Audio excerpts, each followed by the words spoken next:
They're going to be tackling a whole different kind of Daytona. A week and a half ago, we did the Daytona duels that got us set up for, of course, the beginning of the official point season last Friday, as we saw an exciting Daytona race there. But tonight, we're going to be doing things a little different here at Daytona, and we're going to be tackling the road course.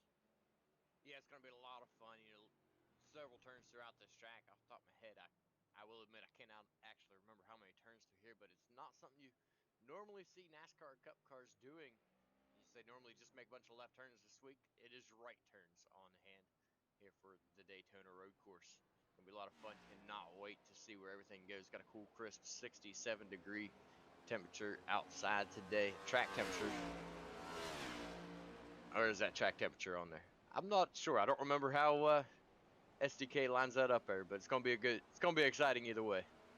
Yeah, and we're going to be doing 35 laps here. The L-TAC Cup Series League is deeming this as the "Are we ever going to leave Daytona 125?" And yes, we will be after tonight's race, which, as BJ said, should be pretty fun here. Is Daytona International Road Course really is just on this increase of popularity of lately, whether it be stock car racing or IMSA racing.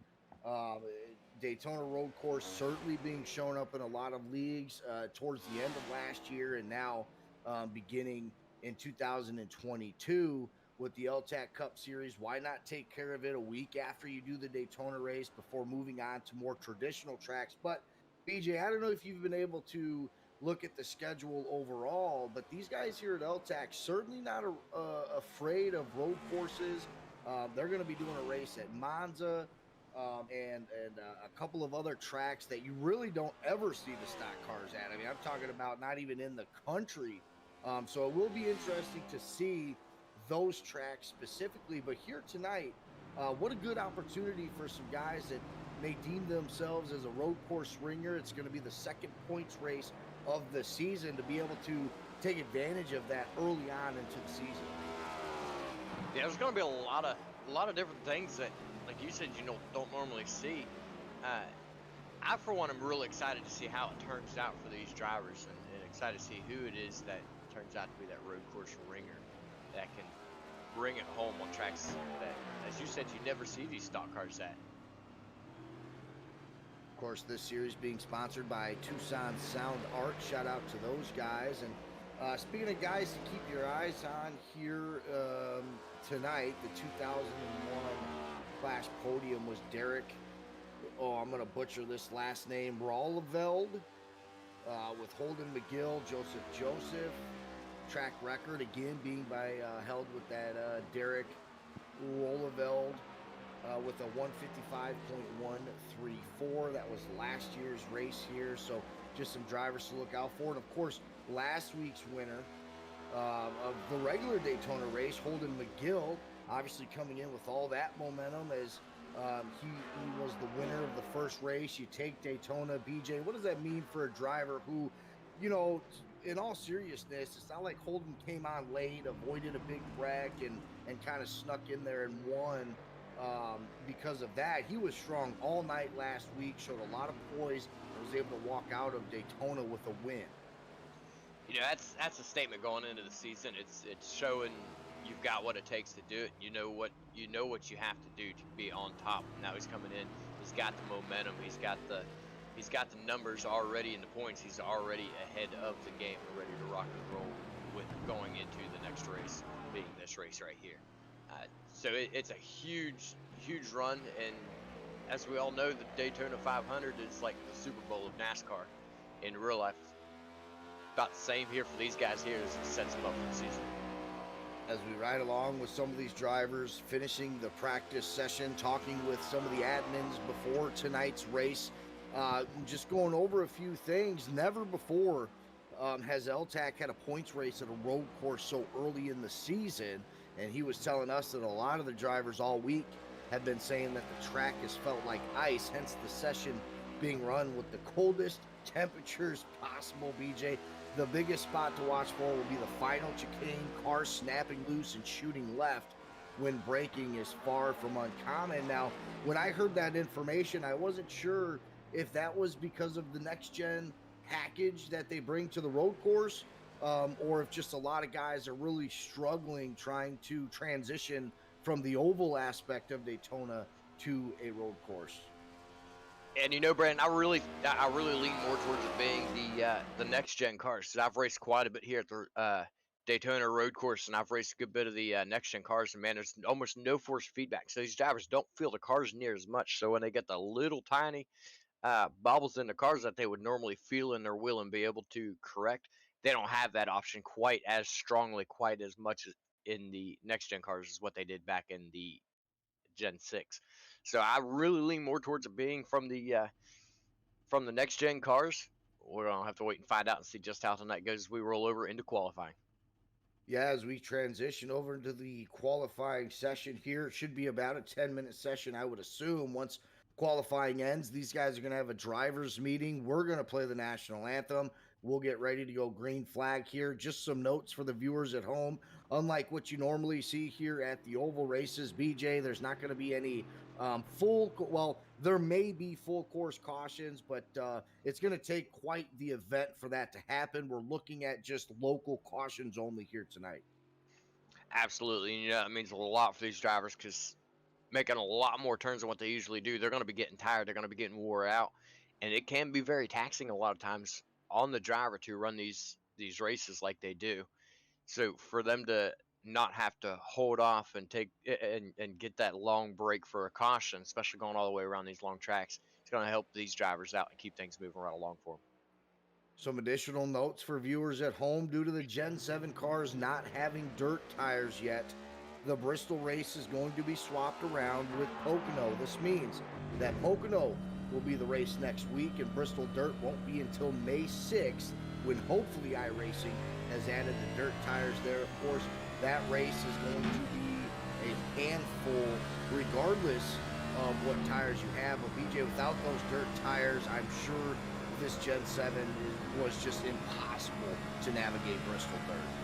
Yeah, I can see why it'd be a complete total handful, as mentioned earlier, without having the force feedback. That's what I race mostly is dirt.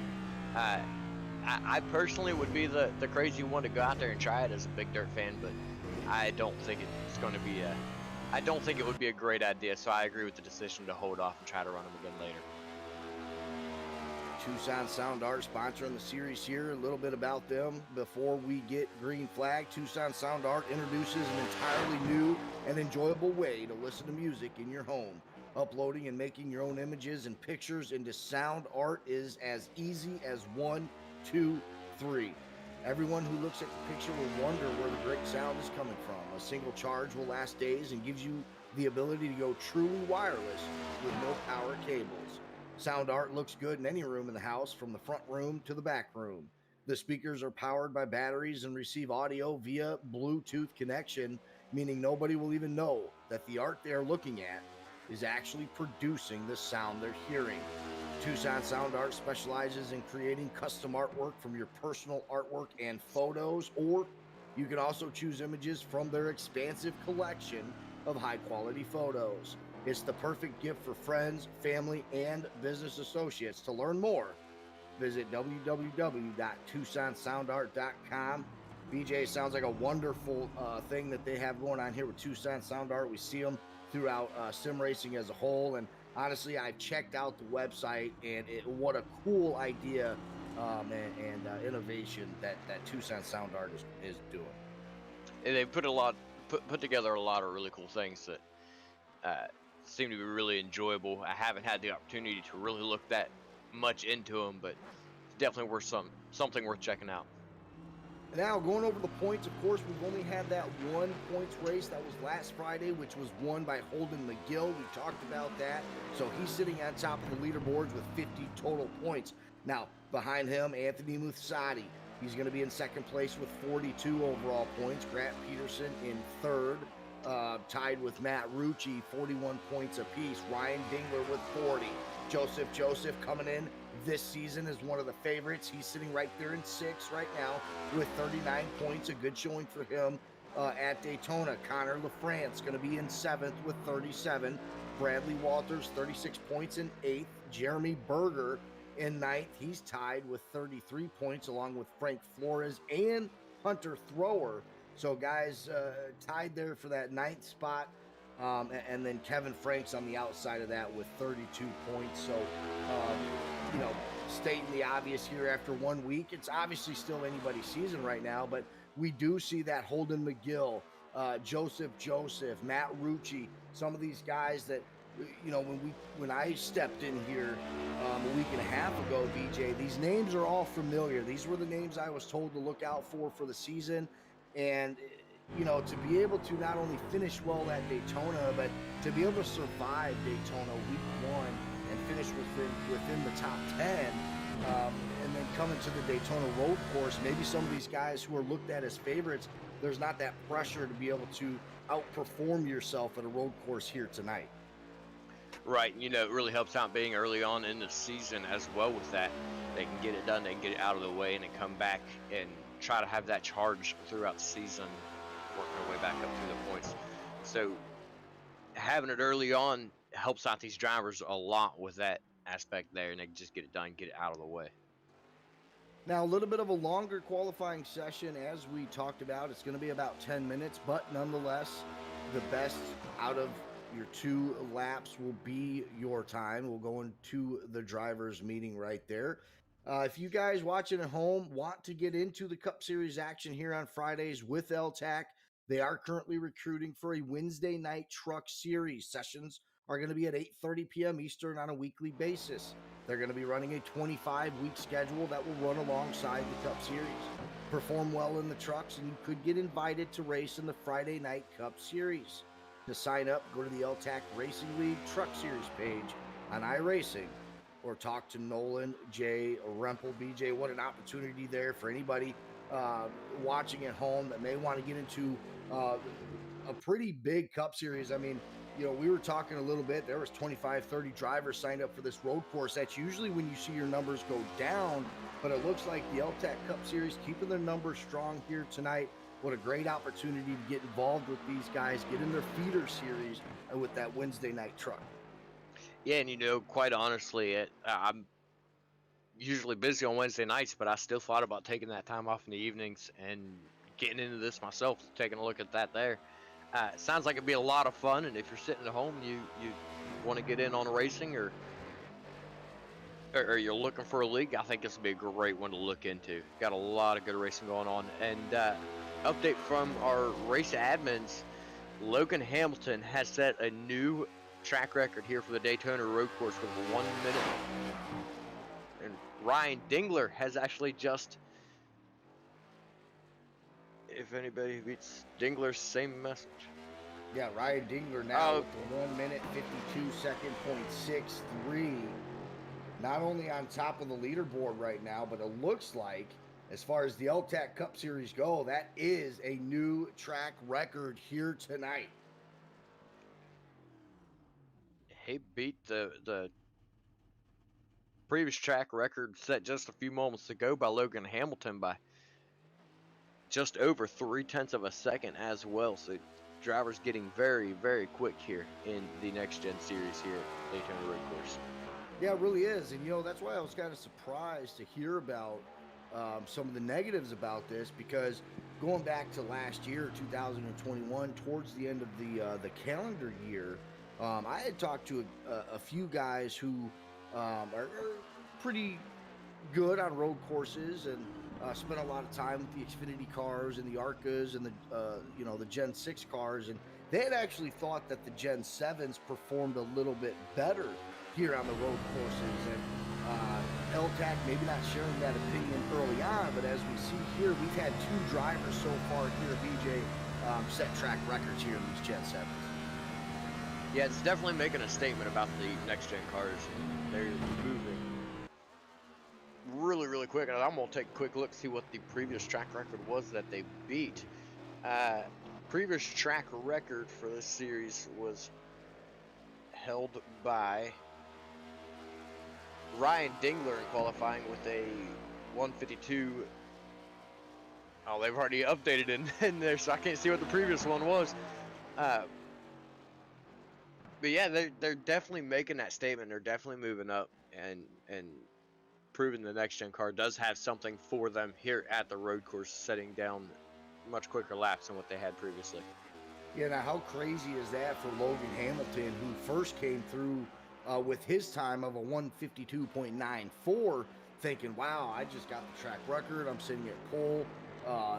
What a qualifying lap." And then here comes Ryan Dingler beating that with a 152.63. But if we go down the list there, Jeremy Berger keeping it competitive in third with a 153.05. But behind him, we started getting into the 104s there. So those two gentlemen, Ryan Dingler and Logan, really setting themselves apart from the rest of the field.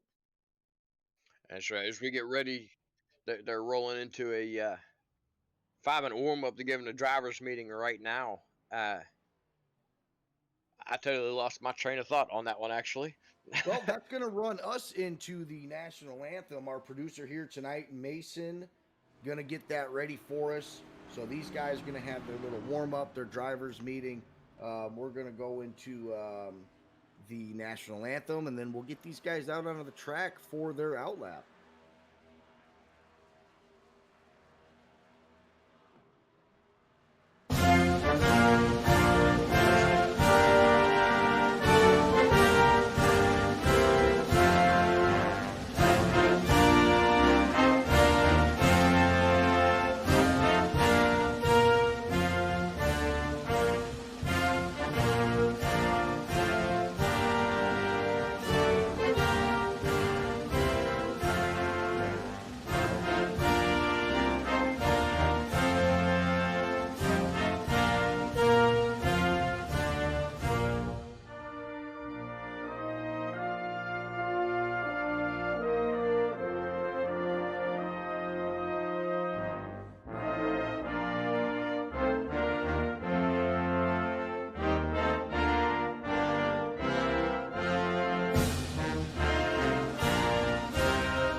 Welcome back, race fans. That was our playing of the national anthem, and these cars are out onto the track. How about that for timing, BJ? We're going to get straight into the lucky draw. We introduced this last Friday and what this means for everybody at home and for BJ up here in the booth. He's new here to the L-TAC Cup Series, at least for this season. We're going to do a random number generator. Our producer behind the scenes, Mason's taking care of that right now. Whatever number that falls on, that's going to be a position for the driver. So right now, I believe you said 17. So the 17th starting car here tonight, which is going to be Jeffrey Justin Wilson in the 09 Chevrolet. So if he's able to make his way through all this traffic and be able to pull out a win here tonight, not only is he going to get his points for winning the race, he's going to get an additional 3 bonus points.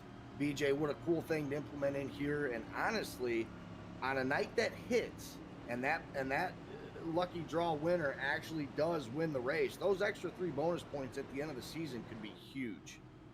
Oh, absolutely. When it comes down to the end of the season, when there's a tight points battle, that 3 points could literally be absolutely everything. And I know for me, if I were to be out there on track, I would be loving that extra 3 points draw. I'd be listening in every single week. I'd be watching, trying to figure out, am I going to be the lucky guy to get it this week? So the 2 new track record holders for the L-TAC Cup Series, Ryan Dingler, Logan Hamilton, going to be on the front row 1 and 2. Jeremy Berger, Holden McGill 3rd and 4th. Matt Rucci 5th with Joseph 6th. Barrick Uphold 7th. Colin Stone going to be 8th. Hunter Thrower, Anthony Masati going to be in that top 10. Mario LaPinta, who had a good run at Daytona, alongside James Vining, who was the pole sitter for Daytona. Caught up with him before the race tonight. Unfortunately, he had storms going on last Friday. He wasn't able to make the race. He was heartbroken, but he's here tonight. He's confident with the next gen overall. Frank Flores the third, going to be 13th. 7th, Purcell in 14th, who, by the way, did get some penalties last Friday Justin Wilson, Robert Pattengale going to be 15th and 16th. Jeffrey Brogdon, who we just talked about, Joseph Causey going to be 18th, and Nate Booker, Kyle Green going to be your top 20. Then it's going to be Barrett Morton and Grant Penderson in that 11th row there. I got that wrong. Kyle Green and Barrett Morton will make up 21st, 22nd. It's going to be Grant Penderson and Lauren McFadden, 23rd and 24th. And then Connor LaFrance, 25th. Kevin Franks, 26th. Sean Deal, 27th. And Chad Hodges, 28th. And rounding out the field is going to be Ryder Strofe and Richard. Oh man, I don't know how I'm supposed to say that one. Malugani. All right. With anyways, right there, as these cars just now made their way through the infield portion of this road course. Now, this road course actually has two parts of it that's going to be on the oval. The road course going after pit road there, you're going to be taking it's a pretty hard left. These guys are going to be coming off the oval part of the track down into the first left-hand turn here. It's going to be a huge heavy braking zone. Cars are going to be coming in hot.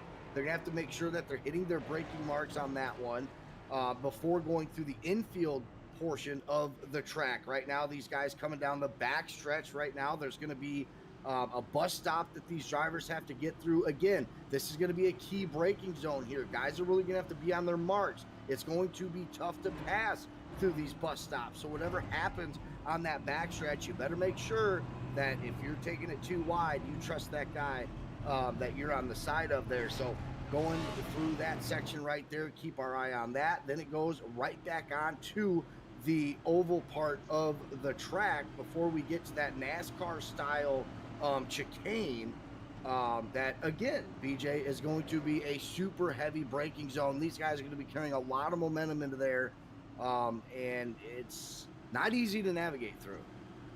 Absolutely. I've seen a lot of wrecks, a lot of flips, a lot of cars go absolutely flying through there as they carry all that speed, upwards of 170, 180 miles an hour, a lot of times heading towards that, and then they have to brake hard and drop clear down. I think the fastest I've ever seen a car manage to go through there was about 90 miles an hour. So we get set to go green here. We're going to be holding off until after the cars make it through the first chicane, just to keep everybody bunched up and tight together as some of the back cars are going through the bus stop.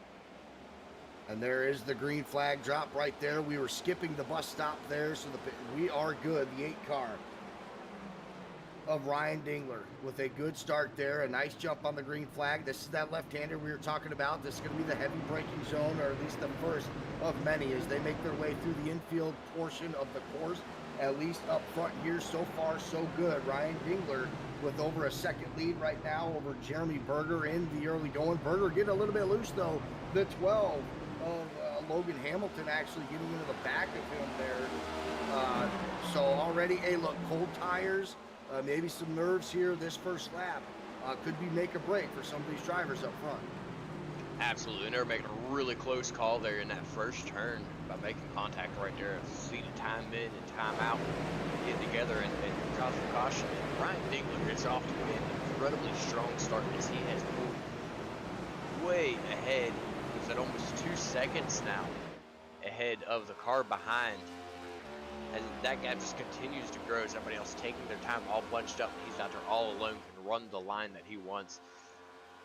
Just great run already in the first lap of Ryan Dingler. But what I've got to wonder is, what's that going to mean for his tires 10, 15 laps on the road? Well, certainly going to have to take care of his car here tonight. Tires being one of them. Brakes also as well. We see the 12 of Logan Hamilton making his way around the 2 of Jeremy Berger. So he takes over that second spot once again. Joseph up 2 spots in the 20 machine. He's going to be sitting 4th with Holden McGill losing a spot here in the early going in the 21 machine. He's got that Fanatec written all over the side of his car. Matt Luke's going to be in 6th with Colin Stone up a spot in 7th. So right now, everybody kind of filing in here. And to be honest with you, overall, a really decent first lap. I do see a couple of guys off track, but nobody in the red, BJ. We haven't had one crash here in the first lap. So really, it talks about the discipline of these drivers, but also the focus and the practice that's gone into running this road course. Oh, absolutely, and you're seeing it through and through right now, as this is not an easy track, and this is not an easy car to navigate around this track. And these guys are doing it masterfully right now. As you said, there's not been a single spin or wreck or anything like that going through this first lap. Fantastic job by these drivers. Yeah, and of course, as I said that, it was actually Jeffrey Brogdon who did find himself in a little bit of trouble. Remember, he was that lucky draw winner. He started 17th. Now he's fallen all the way back to 24th. Now, it wasn't anything huge there. It was just a one-car incident. He's able to get right back onto the track, no problems there. But, you know, you talked about it a little bit. Tires are going to be huge here. We have 35 laps. It's going to be constant green. There's not going to be any pace laps unless, of course, from what I've been told, unless there's a pretty big pileup, 7, 8, 9 cars involved, and or if the incident happens in one of the bus stops, one of the chicanes, maybe turn 1, there's a little bit of a pileup. Race control could go in there and pull that caution, but for argument's sake aside, 35 straight laps, these guys are going to have to be weary of how they're using their tires. We might see some drivers early on here, BJ, kind of lose some spots, take it easy, and bank on some of these drivers who are going super aggressive in the early going to lose those tires. Oh, absolutely, and there's a few drivers that are already worse for wear here in the second lap, as we know Barrett Morton, and there was one other driver, did not catch who it was at the time, but Barrett Morton got turned around there in that hairpin there on the back straightaway of the main racetrack. That's gonna put a lot of damage on those tires and puts a lot of extra heat in them. So he turned it around, maybe have a bald flat spot on him. That's gonna really hurt him in the long run, and the other drivers that were involved in that as well. Yeah, I've seen a couple of guys through there so far. That turn seems to be everybody's Achilles heel right now. We saw the 58 of Ryder Srauf go off track big time there. He was just coming in a little too hot on one of the sections on the infield there. But again, nothing real crazy there. He was able to get back on track as well. Justin Wilson in the early going. He's in the 09 Napa next gen. Having some struggles here early going as well, hitting his braking zones, getting a little bit loose. He actually hit one of the walls around Barrett Morton, who you mentioned. So that specific turn there, it's the last one going out of the infield. Seems to be doing some damage and taking some names early on. Absolutely, and that turn is very hard. It's completely flat as drivers head into it. And as we take a look up front, Logan Hamilton has reeled in Ryan Dinglers. He is just about a car length and a half back from him now. That was a 3-second gap at one point in time to the lead, and Dingler has now caught right up to the back bumper of Hamilton going into the final bus stop. Yeah, through the chicane there, the 12 right onto the back bumper of the 8 of Ryan Dingler. Advantage out of there to Dingler. You see the separation there, able to get that back up to almost 3/4 of a second, but coming down before that chicane there, the 12 of Dingler was hot on the back bumper, and here he is now down into turn 1. Can he keep it straight? He goes a little bit sideways there. That's going to cost him some time, actually a lot of time, as now Dingler is back up over a 1.5-second lead. And Dingler able to navigate these real tight corners a little bit quicker, it seems like, throughout most of the track. It kind of balances out, as Logan Hamilton will be able to reel him in if he does it just like he did in the last lap. He'll reel him in, but then when we come back to the tight corners, Dingler will be able to pull back out. So the driver's running right close to the same lap times here in the early stages of this race. We already have one driver out due to technical difficulties. James Vining's chair actually broke on him. So he has already had to pull the car off for the race tonight. Well, an unlucky start of the season for him. Again, he was our pole sitter for last week's race. Unfortunately, some storms around his area, had some internet issues, wasn't able to race, came in tonight with an optimistic attitude, and now unfortunately having some some difficulties with his gear, but you know, I'm sure he'll bounce back. Again, talking with him, he said he's excited about a lot of tracks on this schedule with the next gen cars, so I'm sure he'll bounce back pretty good. Speaking of bouncing back, Joseph Causey, the 88 Ford, he's got a little bit of damage on his front end, but he has moved up 11 spots. He's inside the top 10 now, sitting in 8th. So Joseph Causey definitely on the move here, but it looks like he had to take a little bit of damage there, BJ. Even the rear of his car as well. He's a little banged up. Yeah, Joseph Causey sitting in a decent position, but I'd say he smacked the wall somewhere or got smacked by a car. It actually looks like there's some on the front. Looks like the front end is pushed back a little bit on that 88 Ford. Yeah, most certainly, in his left rear quarter panel and bumper as well. But unlike the normal Daytona, you really don't need your aerodynamics as much here. You don't have to stay in with the draft and have to worry about losing the draft and having that front end damage there. And especially right now, he's kind of spaced out. He's able to have that air kind of help cool his engine out. You're not bumper to bumper like you would be on the normal speedway. So it looks like everything's going to be fine there. And he's been able to beat and bang his way up 11 spots. So for right now, shout out to Joseph Causey for moving up 11 spots. That's huge. Yeah, he's definitely put that sheet metal to work as he's worked his way up there. Doing a great job. Anthony Massotti right behind him. After finishing second last week, he's in the top 10 as he's actually started in 10th. He's only up 1 spot, but still, you gotta wonder if that's playing in the back of Massotti's mind after having a great run last week, and he's only sitting in 9th right now. Yeah, Grant Peterson, another one of those drivers. He's in the 52 Chevrolet here tonight. He's also up 11 spots. 2 cars behind him is going to be Sean Deal, the 44, racing with Mario Lapinta. That's for 13th. But right now, that 44 Toyota of Sean Deal up 13 spots. He's actually our biggest mover right now. They're coming down that backstretch right into that first bus stop there. And the 44 trying to get another spot from Mario Lapinta.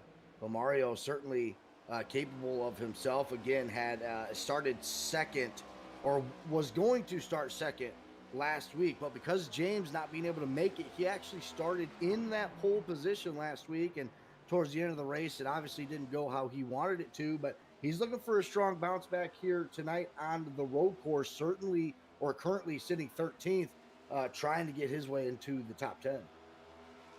Yeah, absolutely. You got to wonder if that's playing in his mind or if he's just laying back right now trying to take it easy, as it is still really early in this race. He just started lap number 6, 5 laps down. He's starting lap 6, 30 laps to go still.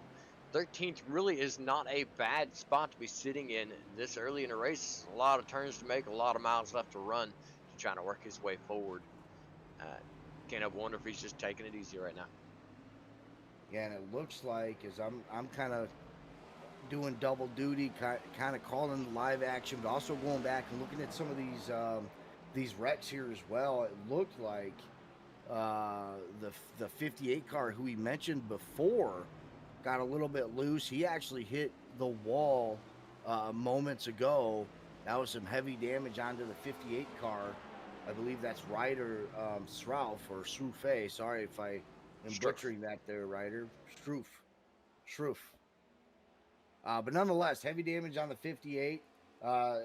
Everybody else was able to avoid that, though, so that's going to go down as a one-car incident there. Ryan Dingler, still your race leader here with Logan Hamilton, only a quarter of a second behind. Let's get back up front and watch this race for the lead, because I think Logan's about to get a pretty good run here. Yep, he's on the outside, going through the chicanes right now, onto the inside of the 8. He does make the pass for the lead, the 8 now, trying to get the advantage, but it is going to be the 12 of Logan Hamilton diving into that bus stop there and making the pass on Ryan Dingler.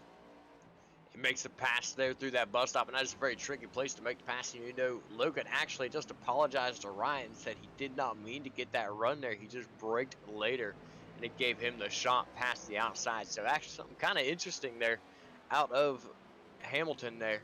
But it works out for him. He manages to take the lead, and massive respect from Dingler towards him there to back down and not get back into the back of him, coming out of that bus stop.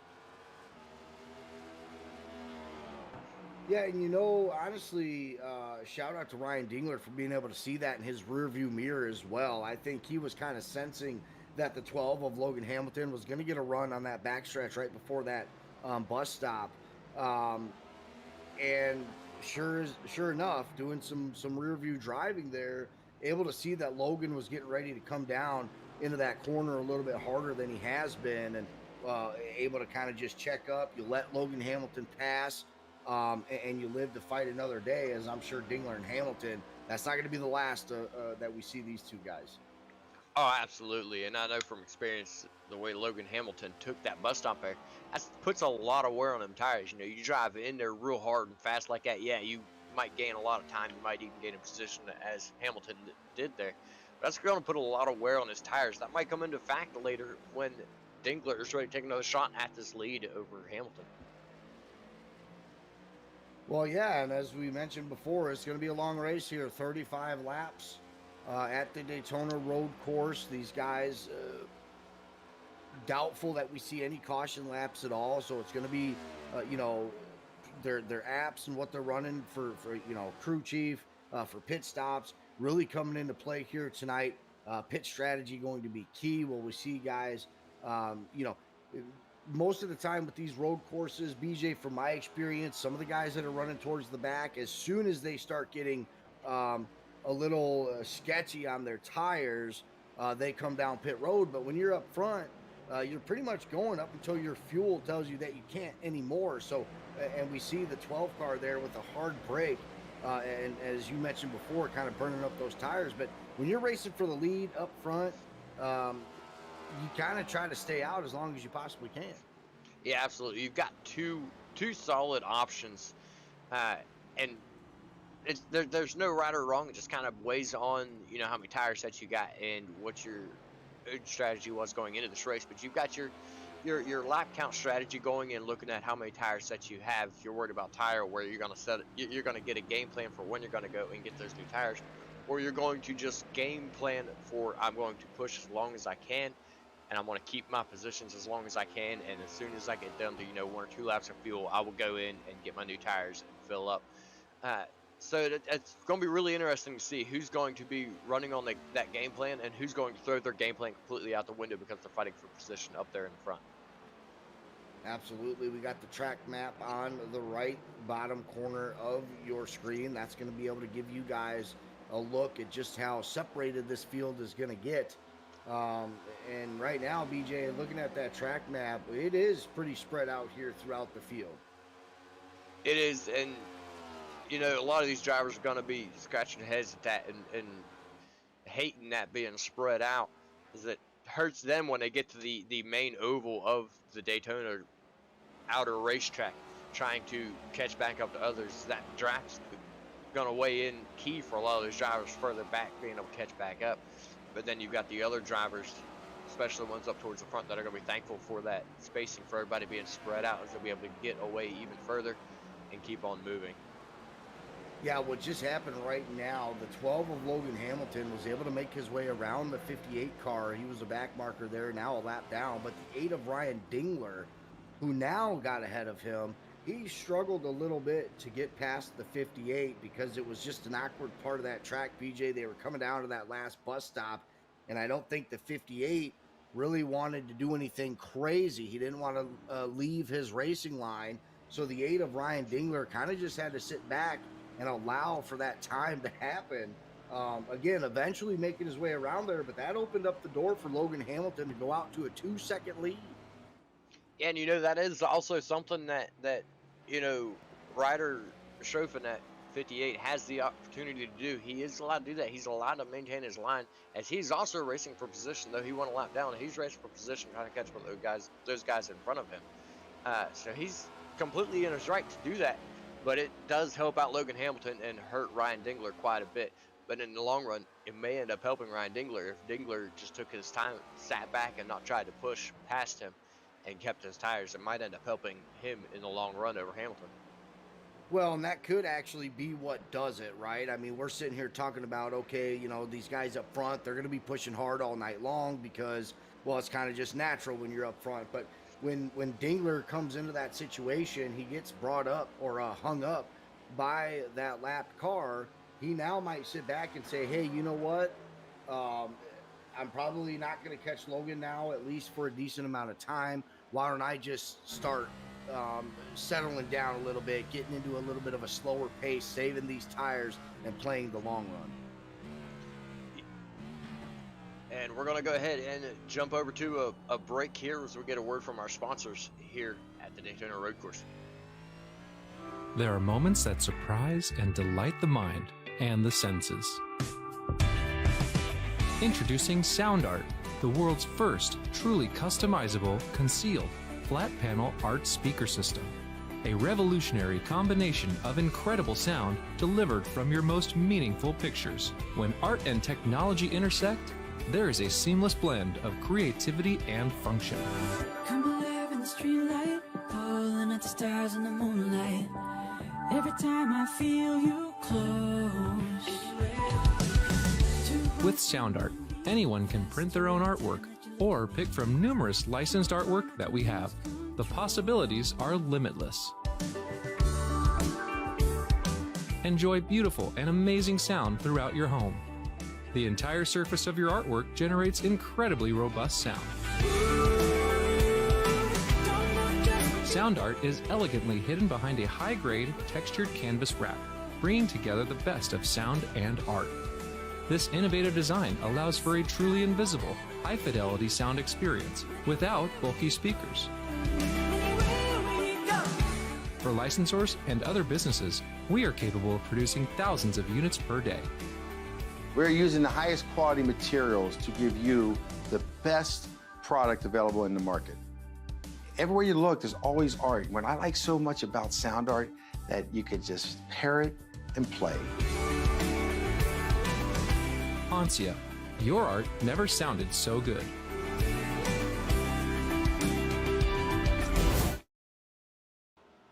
That was a word from series sponsor. This is the L-TAC Cup Series with LSRTV. We're going to be able to call these guys all season long here every Friday night alongside BJ Duvall. I'm Brandon Robinson, and at the top of the hour, we talked about this being the third event here at Daytona. A week and a half ago on Wednesdays, we kicked off with the Daytona Duels, which set us up for the first points race of the season, which was last week, where we saw the Daytona race, Holden McGill winning that. But here tonight, we've seen a couple of names step up here, BJ, that we kind of expected to be last year. Logan Hamilton, Dingler up here though running second, Jeremy Berger third, Joseph now kind of coming on at the Daytona Road Course. He's only gained 2 spots, but sitting there in fourth. If he can secure a top 5 here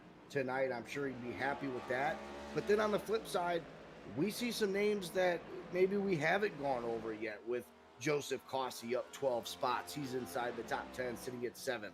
Grant Peterson up 11 spots. Sean Deal up 14 spots in 13th, and right behind him is Lauren McFadden up 10 spots up to 14th. And McFadden coming off in 20th last week. It's going to be a huge gain for him in points. And as you mentioned, there's going to be a lot of road courses. He might be one of those somewhat ringers here in the road course racing, and this might be where he's going to be able to get back in the mix up there in the top of the points and have a shot at actually running for it later in the season. Well, and with a league as competitive as this right now, and you kind of hit it right on the head there, if you can do good at these road courses, there's enough of them to build yourself up a pretty good resume heading into the final weeks of the season to try to make a playoff push, and especially if you can secure a win. But there's going to be plenty of drivers, BJ, that do terrible at all these road courses. So you're absolutely right. If these guys who are pretty decent at these road courses can string together top 10, top 5s at every one we go, they're putting themselves in some pretty good positions, assuming they don't totally foobar the ovals. Absolutely. These road courses really could be the balancing point from the drivers. Maybe they don't run a lot of oval. Maybe this is what they do. They run road courses. Maybe they're more of a Formula One driver or an enduro race driver, and these road courses could be the balancing point to put them up there. Yeah, it looks like what I'm seeing on my end right now is we only have a handful of cars who are off of the lead lap. So I think top 20 are still on the lead lap. That would be Steven Purcell in the 57, I think. Might be on the tail end of that. But that's pretty big right there to have all those cars. I mean, a lot of times in these road courses, BJ, you see the guys that are up front in the top 3, top 4 with such an incredible pace over the rest of the field that they start putting the majority of the field a lap down. But what we see here with these L-TAC guys, plenty of people still on the lead lap, and we're still yet to hit our first round of pit stops. Absolutely, as we're still a decent amount from the halfway point, and usually by that point you see a lot of drivers going a lap down, as a lot of drivers, especially towards the back, are going to push hard and try really hard to get caught up to the front, and they usually end up wearing their tires out, and it doesn't work out as well as you'd usually hope. So to see as many drivers still on the lead lap, as many drivers still playing it safe as what they are, and it's still anyone's ball game down to the end of the race. Yeah, and here we go. Dingler, Hamilton, Berger, McGill, Matt Rucci, Joseph, all these guys now coming in for their pit stops. It is the 12 of Logan Hamilton with the advantage. Of course, he went in there with a 2-second lead over Dingler, and an even more expansive lead over 3rd and 4th. So right now, Hamilton coming out there, cruise control, still going to be in the lead. Looks like he's going to come out with about a 5.5-second advantage over Ryan Dingler, maybe even more. Jeremy Berger is going to come out of there almost 10 seconds behind Logan Hamilton. So as we start cycling through pit road right now, BJ, it's all up to Logan to just not make a mistake. He's got such a big lead out there. He's going to be able to navigate through lap traffic and use that to his advantage. But having a 5.5-second lead here in Daytona, the sense would be how much more comfortable can you get? But the one thing you don't want to get is too relaxed and get out of focus, and you make a mistake, and or get too over relaxed and just give up pace. Yeah, and speaking of mistakes, we just saw Jeremy Berger go through the infield grass there through, was that, I believe, the 4th turn there on the inside. Looks like he just locked him up, got a little loose through the left-hander, and then locked him up heading into the right-hander, slid right through the grass. It's mistakes like that that are very, very costly, and Logan Hamilton just has to make sure he doesn't make any of those mistakes and keeps a cool head. Well, yeah, and I'll tell you what it looked like happened to me was, and it's going to happen to all these guys, especially in any car really, but especially stock cars, when it comes to the road courses, you have got to keep your tires on the asphalt. And I think what happened was he had just barely got into the grass, just a little bit, and that's all it takes for these stock cars to lose control. And unfortunately, you're absolutely right, Berger not being able to avoid any of that, but a good save. He was able to lock it up, go through the grass a little bit, but was able to get right back on track. So an unfortunate event for the 2-car, but really best case scenario coming out of that incident. Absolutely, he was able to hold on to it, and that's really impressive for these next-gen cars to be able to hold on to it like that. And he only lost 1 position in the process as Joseph managed to get by him and take that 3rd spot away. But those drivers are now over 6 seconds behind second place Ryan Dingler and almost 13 seconds behind Logan Hamilton. Yeah, I want to know what happened with Ryan Dingler. He's unfortunately dropped back 6 spots. He's sitting in 7th, as I just saw Joseph J. It looks like he went off track. We're going to have to get a replay of that. Oh, yeah. I don't know what happened there. Coming off pit road, it looked like. He locked it up heading into that first sharp right-hander. Yeah, go ahead and play that replay. The 8-car of Ryan Dingler coming off of pit road, and no, this was after pit road, so he had already made his way around. He's going through that first part there of the infield. Oh, he downshifted too soon is what happened, BJ. Yeah, when you downshift, it makes him rear tire slow down so fast that they just completely lose grip on that asphalt and just sends the car around. I've done that too many times myself to count. I know exactly how much that hurts. That really going to put a damper on Ryan Dingler's race right here. Yeah, such a good run for that 8 car. Was looking at almost a for sure second place, but he makes the mistake there. And when it comes to road course racing, right in front of him, it looks like some action happening. That was the 20 of Joseph. So he went off there a little bit as Ryan Dingler, now back in 7th, tries to make his way up through this field back up to his 2nd. But the one thing about road course racing, when you think you got it figured out, at a moment's notice, without any notice, you make one little tiny mistake, and you know what? You could feel like, well, hey, I've been doing this all race, and that never happened. But it does not matter. At any point in these road courses, you make a mistake like that, and it's over. Yeah, and you know, these guys' tires are fresh. They might still be cold coming off of pit road just a lap or so ago. And those cold tires, they don't have near as much grip as what they did when they were warm. So it's going to make a big difference. You know, you downshift at the time that you were when your tires were good and hot. It's going to cause you to break loose, or you just get on the brakes a little bit too much. They're going to lock up because you're not going to have as much grip to the asphalt.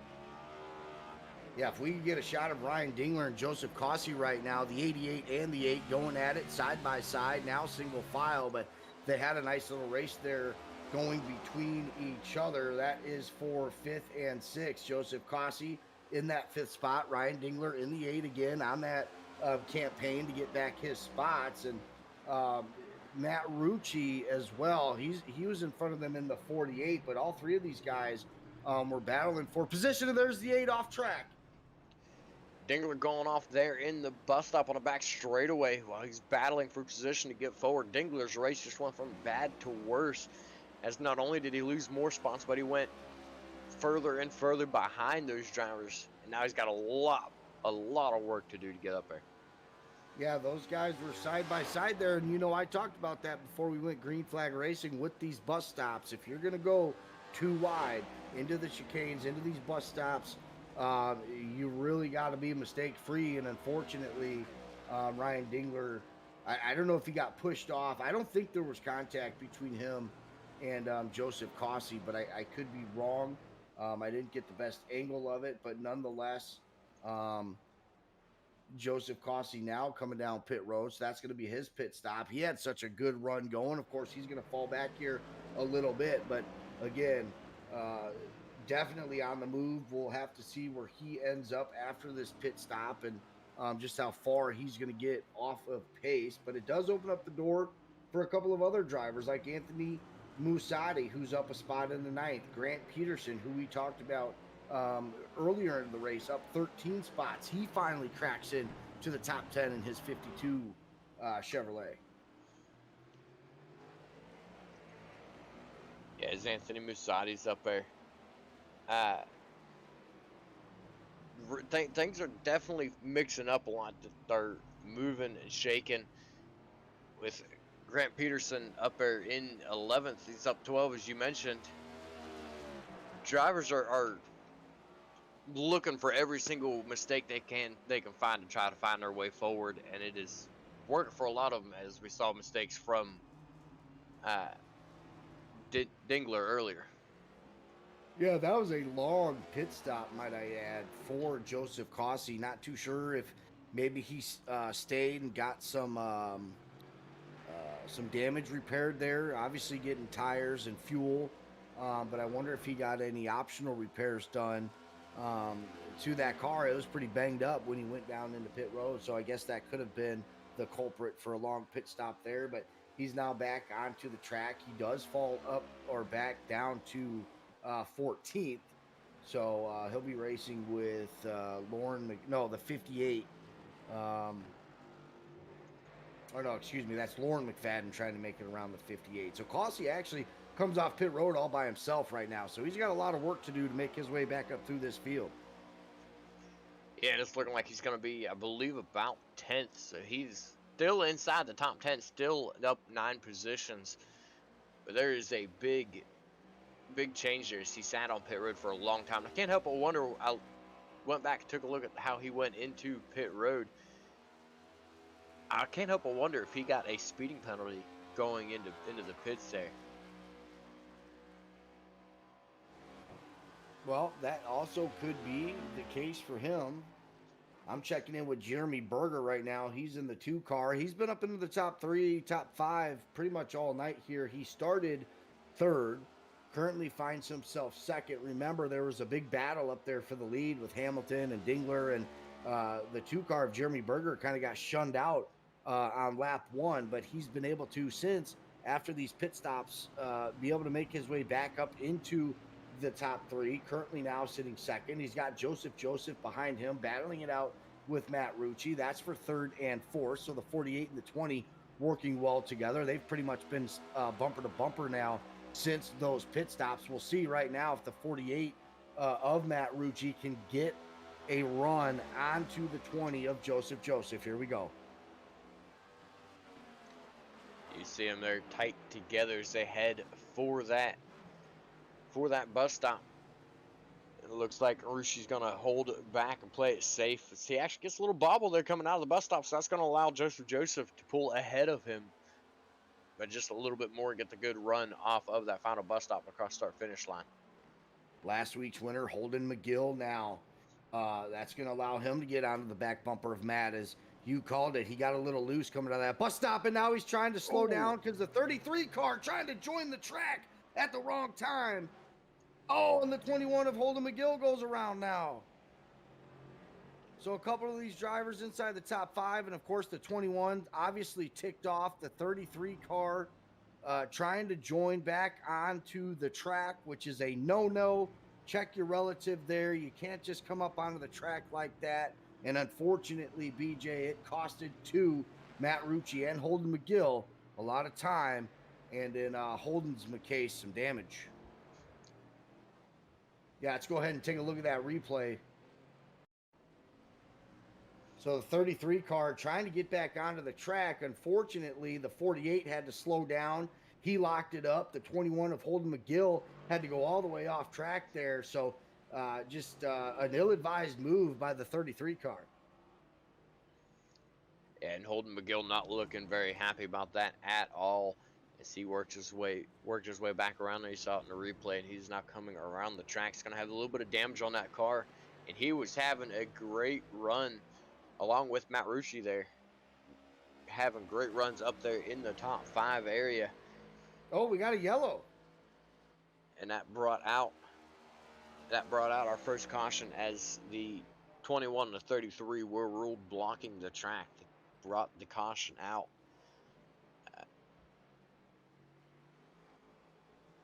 Okay, I don't know. Was that a late yellow, or were we just late calling it? We were late calling it. They did call the caution right as we were getting ready to head for the replay, I believe, or just before we were headed for the replay. Okay, fair enough. So that is what we talked about there when we were talking about cautions, BJ.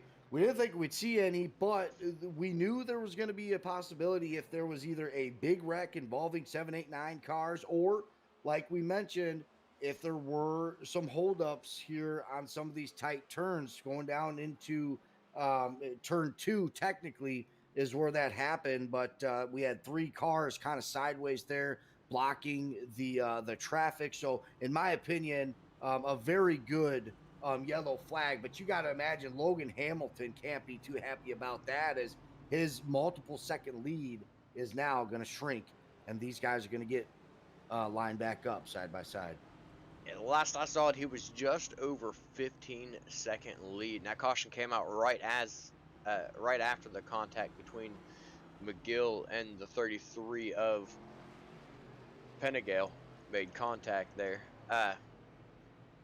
So Logan Hamilton cannot be happy about that, as that's going to get Berger right up on his back bumper. That's the best case scenario for Berger after he made that mistake. Almost a 15-second gap between Hamilton and Berger. this is going to be a big game changer right here. Will Hamilton be able to hold them off? Are they going to go in and try to get tires again, play it safe? Or do you think they're gonna continue to run it out and see where things play out? Well, keep in mind that also opens up the door for the 20 machine of Joseph. Ryan Dingler, BJ, who really had a rough moment himself. He had been leading and running second for the majority of this race, made two big mistakes. It looked like his night was going to be done, out of contention, but this caution, he now sits fourth. He's going to get another opportunity at this race. Yeah, a lot of things going to be moving. A lot of things going to be shaking here after this. And like I said, I can't help but wonder if these guys are going to go in and get a fresh set of tires. I don't know how many sets of tires they have. That weighs massively. I'm looking real quick. They got 5 sets of tires, so they got plenty of tires. They decide to go in after them. It's going to be a big toss-up in the positions and look in the points looking at the end of the night.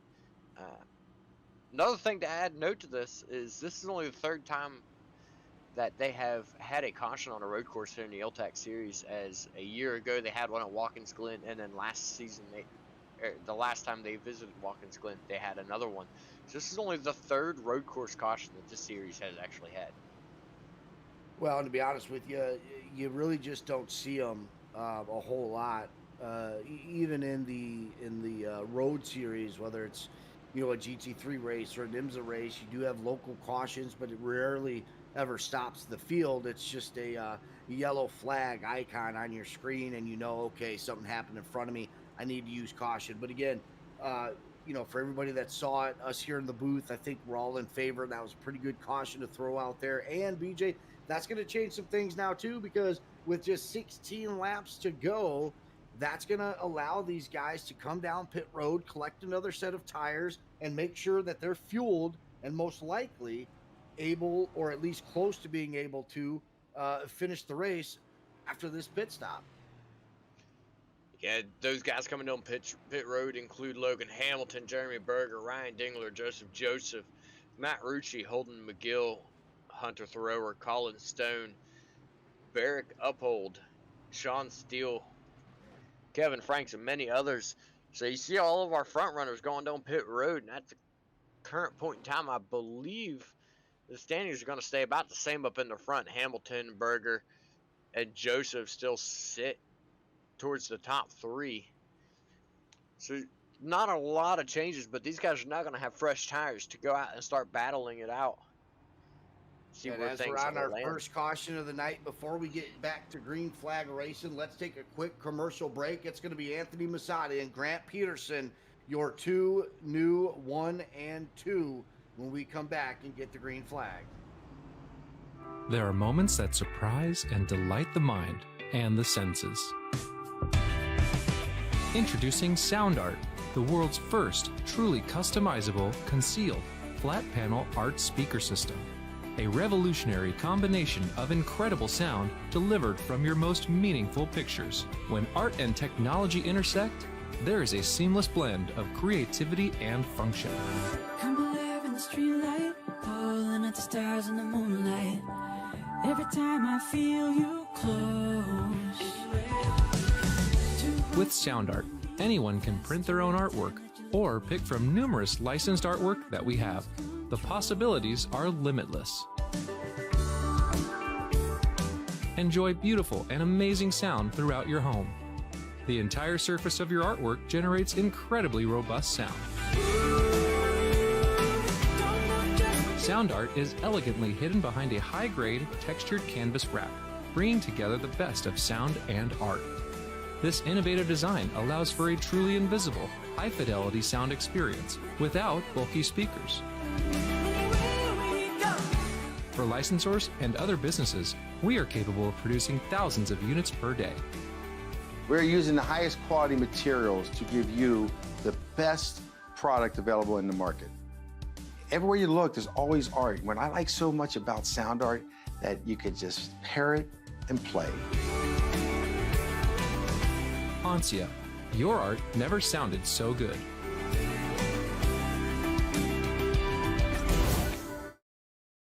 Well, Welcome back from commercial break. We're still under caution here, talking about some of these drivers and just how bad of condition they're in. We're taking a look at the 09 of Justin Wilson as we should get back to green flag racing here, but some of these guys a little banged up after our first caution of the night. But right before we went to commercial break, BJ, we talked about these guys up front. It's Anthony Musatti, Grant Peterson. Grant Peterson up 21 spots in that 52 Chevrolet. He's going to be starting second, and it looks like we're actually going to go around one more time, which is fine. We'll have the 2 out laps, pretty traditional in the stock car racing world after a caution. So we'll go around at least one more time. But Anthony Musatti, he was running pretty good at the Daytona last week as well. I remember all the drivers that had the Fanatec on their cars, and there was that one Thrustmaster, and it was the 49 of Anthony Musatti, who's been able to play his cards right here tonight. He started 10th and now finds himself leading the race. Yeah, Anthony Musatti and Grant Peterson both set themselves up pretty to start this restart right here, sitting 1 and 2. Those guys right behind him, Hamilton, Berger, Dingler, Joseph, those guys are all on fresh tires and all going to be staring down the neck of Peterson and Musatti. Peterson and Musatti just got to play it safe, though, play it smart. They might still have something in those tires to be able to stay up there ahead of them, and hopefully for those guys, Hamilton, Berger, and Dingler are going to be pushing their cars hard to try to get around them and get back up into the lead positions around these 2 guys with the old tires. So that could come into fact, as well as the harder they push their car, the faster it's going to wear, the more the playing field's going to level back out. Yeah, and it kind of goes both ways, right? With Anthony Musatti and Grant Peterson, they can't overdrive their car because they don't have fresh tires. On the flip side of that, everybody behind them, the 12 of Logan Hamilton, Jeremy Berger, and the 2, Ryan Dingler, they do have fresh tires, but even on their end, they can't just get too excited and overdrive on these cold tires as well, because both will get the same result. Absolutely, and it is extremely easy to do when you go in for a pit and the cars in front of you, they've got old tires. You just want to get around them as fast as possible and hope that they hold up everybody else there with you, so that way you can get that gap away from everybody. It is extremely easy to do to overdrive the car on those cold tires, on those fresh tires, and either spin it out or just wear them out really quickly. And the guys behind that were more patient and held up are going to be able to get back up and catch right back up to you once they get around those cars with the old tires. Absolutely good stuff right there coming from BJ Duvall, coming in last minute here tonight, filling in. Appreciate that. Shout out to our production, Mason in the background, taking care of all the replays, the camera views. I'm Brandon Robinson. This is the L-TAC Cup Series on LSRTV. 15 laps to go. When we get back to green flag, it should drop down to 14 laps to go. We've only seen a handful of lead changes here. Logan Hamilton, Ryan Dingler have both led the majority of the laps here. Anthony Musatti in the 49 on the inside, going to give it a go for his first time in the lead. On the outside of row 1, the 52 of Anthony Musatti, Jeremy Berger, Logan Hamilton. In row 2, Joseph, and Ryan Dingler going to be 5th and 6th as these guys avoid the bus stop there. They get back to 2 wide. The pace car is going to be down pit road, and we're going to go back to green flag racing here at the Daytona International Road Course. And green flag is out. Anthony Musatti up to a good jump right away. This could play into factor as you see Peterson already starting to fall back, and contact going into the first turn between the top 5 drivers. Yeah, we're actually almost 3 wide there. The 52 of Peterson. We see guys locking it up here out of the inside. Everybody trying to get that advantage, that track position before we start filing out single file. That was a beautifully orchestrated turn 1 and 2 there as again, and the 2 car way off into the grass.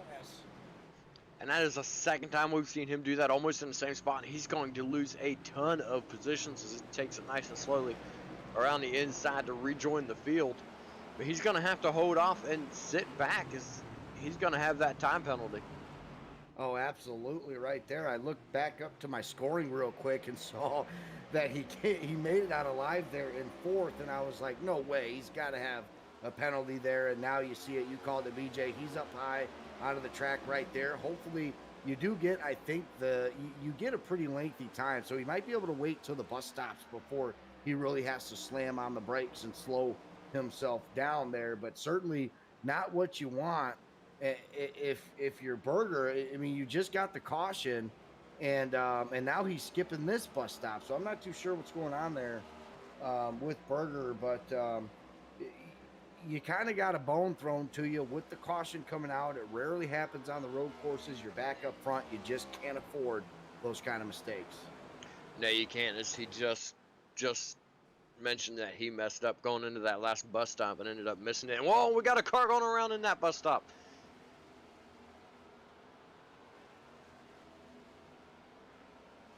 Yeah, it looks like the 44 of Sean Deal. He was behind the 2 car there, and he actually pushes the 2 out of the way. Got into the back bumper there, came in really hot. So, again, the 44 kind of pushing it a little bit too hard. We see a couple of cars behind them struggling as well. Our first lap after that caution, and drivers struggling here on the back end to kind of fall back into that rhythm. And everybody doing a really good job to get by him there, as he was in the middle of quite a few cars. As he got into the back of the 2 of Jeremy Berger and then bounced off the back of another car just as he spun it out. Everybody doing a really good job to get by him in the middle of that chaos and keep on going. Here comes Dingler now in the 8. He's back up to 3rd. He just made the pass on Anthony Masadi, who's dropped back 2 spots since that green flag drop. He's up 6th overall, though. We started 10th, currently in 4th. But Ryan Dingler back onto the move. Joseph up 4 spots. He's taking over that 2nd spot. Logan Hamilton, though, in the 12, back to what he would feel like his rightful position, back into the lead here, full control of this race, about 2 3/4 of a second lead. He makes his way and transitions through the bus stop, and really, I think that's where this 12 has really been winning this race, is through the technical parts of this track. Yeah, it has been. He's been so smooth all night long. And all he's got to do at this point is just continue to keep it smooth. We're down to 13 laps to go. I believe he can make it on fuel. He's just got to play it safe with his tires and not wear those tires out too much, pushing it as hard as he is and move as fast as he is. But as smooth as he is, he might be able to keep him from wearing out to the point that he can't drive it to the end of the race. We check back in with Joseph Causey. He's in the 88 behind the 48 of Matt Rucci, who, by the way, before we touch base with Joseph Causey, that 48 car of Matt Rucci quietly having one of the more consistent nights here tonight. He started 5th. He's currently 4th, but it seems like he's been in 4th pretty much the entire race. So a really good run by Matt Rucci. Joseph Causey, though, he came down pit road. He lost a ton of spots, had a little bit of a longer pit stop. I wasn't too sure how that was going to play out, in the 20 gets loose in front of him. Joseph getting loose, almost causing some big issues there. Yeah, and he had the 8 car all over his bumper there, and I think there was contact between the 8 and the 20. The 8 sent the 20, got into the right quarter panel, and it was just enough. It was just a tiny bit of contact between those 2 drivers. And now Holden McGill has crashed. So that's his second of the night. As tempers begin to flare from that contact out here on track. Oh, that's a huge lick for Holden McGill. Race admins getting onto him. That allows Ryan Dingler to go back up into that 2nd position.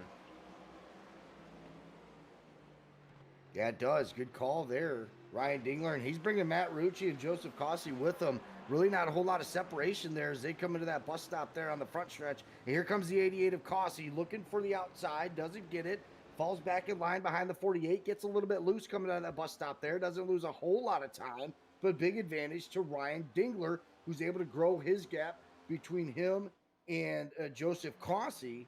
by almost a second going down into turn 1. That's right. And you mentioned him there, Matt Rucci coming up here towards the front. Matt Rucci is putting together a really good race for himself right now. Well, or not Matt Rucci, Joseph Causey, I mean. Putting together a really good race for himself as he is up from 19th position right now as he made his way around Anthony Massotti for that third podium, or 4th position right behind Matt Rucci, looking for that 3rd podium position. Yeah, phenomenal run here. Joseph Causey, previous league winner at different leagues. Joseph Causey here with the L-TAC Cup Series now, running here on Friday nights, but certainly a top name here. I've been able to have the privilege of calling Joseph Causey before in the past on a different Monday night series, so I know all about the 88 of Joseph Causey, and maybe not having the run that he wanted last week at Daytona, but certainly coming in here tonight at the road course and trying to put his name on the map here on this Friday night Cup Series is Joseph Causey, and he is currently up 16 spots in the 3rd, right behind Ryan Dingler, who Dingler started in 1st. That's where he stayed for about the first quarter of this race before eventually getting passed by Logan Hamilton. They came down for pit stops. Logan came out with the advantage, and then we had our caution, and that's kind of when Dingler fell back a little bit. At one point, BJ, Dingler, I think, was outside the top 5, if I remember correctly. And Dingler had fallen all the way back. I believe it was 7th or 8th position at one point in time. And that caution played into his favor as he's now back up in the top 2. He's going to be looking for Logan Hamilton. He might be saving his tires right now as Logan Hamilton still got that lead. He might be saving them and hope for that last stretch, or hoping for a mistake out of Hamilton to get up there, as he's right around 6 seconds behind, 6.5 seconds behind Hamilton right now. Like Joseph came down pit road. He was in the 20 car there. Not too sure if maybe that was an early pit stop, just come down for a splash and dash, but the only car to come down that time around was the 20 of Joseph.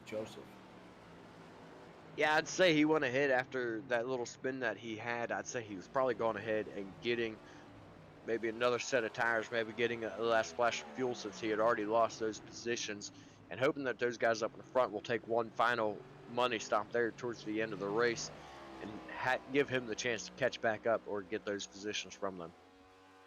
Just 10 laps to go. We're about to get in the single digits here at Daytona International Road Course. This is the 3rd event here to kick off this season with the L-TAC Cup Series, and it's been pretty good. I mean, the Daytona duels, we weren't too sure how, the packages were going to play out in such a small field. We got to be able to see what that looked like. There was 15 cars apiece in both those duels. And then Daytona 2 nights after that was really, really well. And right now, I think these guys, especially the ones up front, but throughout the entire field here, these guys really showcasing just how well these next gens can take on the road courses. Yeah, that's right. And we're taking a look right now at Logan Hamilton as he put down a 1 minute 53.016 second lap, his fastest lap of the race. And that puts him down, I believe, as the new race time record holder here at the Daytona Road Course. Previously, it was held by Ryan, or it doesn't actually say who, but it was 1 minute and 55 seconds. And I missed what our all good there. said. No worries there, but yeah, certainly coming in, running some fast times here tonight, collecting those track records here in the next gen, going over the L-TAC Cup Series presented by Tucson Sound Arts schedule. We had the 3 events at Daytona, including tonight. We're going to be off next week. That's the 21st of January. After that, the 28th was going to be the Bristol Dirt Race, but if you missed that announcement, they have actually changed that. They've plugged in Pocono. They're going to wait till March for that Bristol Dirt Race, assuming that by then iRacing has a set of dirt tires for these next gens. After that, on February 4th, we're going to be at Richmond.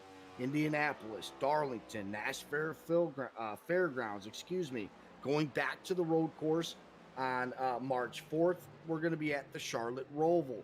Homestead after that, followed by Martinsville. We're going to have the All-Star race on March 25th, and then the schedule gets interesting. After the All-Star race in April, we're going to be at Monza. That's right. These next-gen Cup Series cars are going to be at Monza. And in fact, the name of the race is Who Put This on the Schedule 125, so that should be interesting. That's going to be 36 laps. After a couple of traditional races at Milwaukee and Rockingham, we're going to be at the Red Bull Ring. We're going to do 63 laps there. Then we have the Twin Ring Oval, Nürburgring, and Watkins Glen to round out all of the, the schedule is much bigger than that, but those are all the road courses there. And BJ, when I said these guys weren't afraid to mix it up a little bit, choosing to go back to Bristol Dirt when most leagues have ditched that idea now, I think is awesome. But then seeing Monza, the Red Bull Ring, and Nürburgring Grand Prix, I cannot wait for those events. Yeah, I think it's going to be absolutely awesome and a lot of fun to watch. And as far as the Bristol Dirt one goes, I may or may not try to talk Nolan into letting me sneak my way out there onto the track for that one. But it is definitely something really special, especially Nürburgring. I love watching races at Nürburgring. I run a lot of Formula One stuff myself, so that's going to be really interesting to see the stock cars go out and hit that. As we on board here with the 2 car, that's Jeremy Berger. He started this race in 3rd, dropped back now, currently in 5th, but he's had some really up and downs here tonight, so good to see him bounce back, assuming if he can keep this position here, a top 5, I think, would do him some justice, considering how far he fell previously. Hunter Thrower up to 6th, Barrick Uphold in 7th, Colin Stone in 8th. Both Barrick and Colin holding on to the positions they started in, so some good consistency out of the 92 and the 43 respectively. Holden McGill, we touched base with him. He's had a couple of incidences here tonight in the 21 machine. He unfortunately has fallen from 4th all the way back down to 9th, and Joseph behind him. Those are your top 10 right now. And the top 10 are all spread out as from the leader down to 10th. That's 37, almost 38 second gap. Not a lot of battling going on, not a lot of moving, not a lot of shaking, but Ryan Dingler is currently putting down faster laps than Logan Hamilton in the lead position, so he's going to start slowly working his way in on Hamilton here in these later stages in the race. See if he can't take a shot at the lead and make this interesting here at the later stages of the race.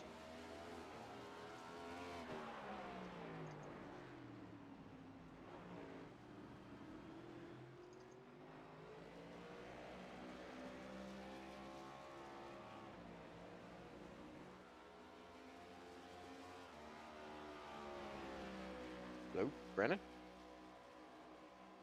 Yep, sorry about that, guys. So, yeah, you're absolutely right there. Ryan Dingler, but the problem is he's about 6.5 seconds behind Logan Hamilton, so he would still have to come up with about a second a lap on Logan Hamilton. Right now, I think Logan, although doesn't want to sandbag too much, because then, like I said previously, once you get into that habit, that's when you can really start falling into some mistakes. But if you're Logan Hamilton right now, you got a 6-second lead over Ryan Dingler. Last thing you want to do is continue to, drive super hard, super aggressive. And here he comes down now for that splash and dash. We did kind of figure they were going to have to make one more pit stop. We'll have to see if the 20 car who came down about 5 or 6 laps ago made the right call to come down for the early pit stop. But right now, Hamilton was in complete control of this race. We'll see how this pit stop plays out. Yeah, it's Matt Rucci, the only driver there in the top that did not pit. He's going to be our new race leader. Ryan Dingler, Joseph Causey, all pitted. Ryan Thrower goes on by to not pit here with 6 laps to go. So it's going to be Rucci and Thrower 1 and 2 now heading to the end of the race. Logan Hamilton. Yeah, and Right. not to cut you off, but Dingler and Causey actually beat Hamilton out of pit road. So that's huge. The 8 car, Ryan Dingler, the 88 of Joseph Causey right now essentially racing for the lead. Matt Rucci and Hunter Thrower, assuming they still have to come down for their last green flag pit stop, that's going to give up the lead to Ryan Dingler when that happens. Dingler way out onto the shoulder there, coming down into this hard braking zone. It's the 88 of Joseph Causey looking for his first win here of the season. But Logan Hamilton actually coming off pit road all the way back in 6th. Yeah, Logan Hamilton taking some extra time there. I can't help but wonder if he's the only one that went and got tires. That might help him, and it might not. 5 laps here, 6 laps here is a good ways around, quite a good bit of time around this track. But those guys have gotten a big lead over him now. That might have been his undoing here for this race win. Yeah, it's about 2 seconds between Ryan Dingler and Logan Hamilton. Of course, Joseph Causey in between those 2 drivers right now. So still possibility to see a 3-man shootout for this win. And, you know, if we have enough laps to play out, we have 6 to go right now. If those 2 drivers in front of him chose not to get tires, that could play huge into Hamilton. So, of course, he drops back now. We see Joseph Causey falling back a little bit. He was right onto the back bumper of Dingler. Now there's about a second gap between them. So we'll see how that plays out. But here comes the 12 now. Onto the back bumper of Joseph Causey through that last bus stop. Hunter Thrower now does indeed come down pit road, so he's going to fall. That gives up the lead to Matt Rucci in the 48 car. We'll see if he eventually comes down with 5 laps to go. It's going to be Rucci, Dingler, Causey, and Hamilton racing this out for the win. And it's going to be huge for Rucci if he can pull off the win. If he does not have to pit, it's going to be huge for Rucci, as it will put him in the winner's circle unless he makes a mistake. Oh no, we see him lock up his tires. He's okay though. He manages to hold on to it. Locked up his tires there heading into that right-hander.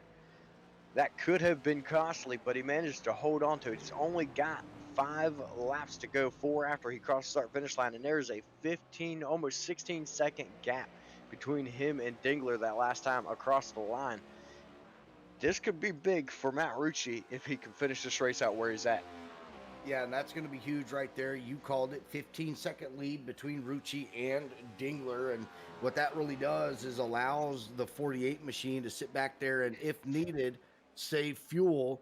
And he can save a ton of it. That 15-second lead right now, if you do the math, he could give up about 3 seconds a lap. So he is definitely in cruise control right now. We'll see if he has to come down to pit road, or if he starts taking it easy. Maybe he starts clutching his way through some of these turns, starting to go a little bit slower to be able to preserve that fuel and be able to kind of, in other words, steal this Daytona race. Absolutely, and Dingler and Hamilton are getting ready to battle it out as Hamilton. Nope, there he goes.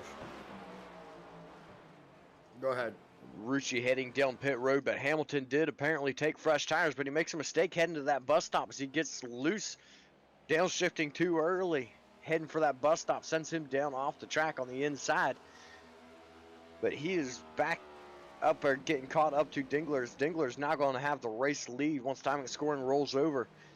And Hamilton is approaching very quickly. Causey currently sitting in 3rd. Yeah, and Causey just couldn't really defend Logan Hamilton there. Hamilton, to no surprise there, been dominant pretty much all race, and it is going to come down to him and pole sitter Ryan Dingler. These guys started 1-2, and it looks like, excuse me, they're going to finish 1-2. Got to make their way around lap traffic here. That's the 09 car. It looks like he's going to go too wide into the grass. Got to be careful there. You certainly don't want to overdo it when you're trying to make room for these guys here, but he did a phenomenal job holding on to that car, and it looks like he's going to do a good job as these guys, Hamilton, Dingler, side by side just for a second. And they nearly make contact right there coming out of the sharp left-hand turn. Dingler to the inside, catches the cone. Hamilton going around the outside. Hamilton has taken the race lead back. Wow. What a power move by Hamilton.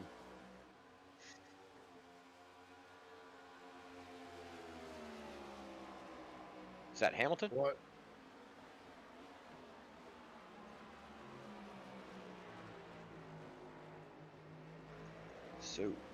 So Hamilton, one of those road course ringers, his only other win here in L-TAC was at the Charlotte Roval last year, and he is looking strong, looking for another one here this year. We're about to go 3 to go this time back. Well, hey, and we mentioned it at the beginning of this race. Some of these guys who are decent, okay, competitive at the ovals, but really make their mark at the road courses. And we're looking at one of those drivers that we were talking about, Logan Hamilton, winning at Charlotte Roval last season, was his first L-TAC Cup Series win, trying to get his second overall, and trying to, making a name for himself on the road course. He's got to make his way through that traffic there. Another car joining. He gets in front of the 8 car there, kind of slows up Dingler there, but I think Hamilton, he's on such a tear right now. I really don't think it mattered. I think he's going to continue to pull away from Dingler no matter what. Yeah, but what that did do is that allowed Causey to get caught back up to him a little bit more. Causey actually just pulls over and looks like a lap car go by. And No, that was opposite. The lap car was letting Causey by. Okay, I see it now, but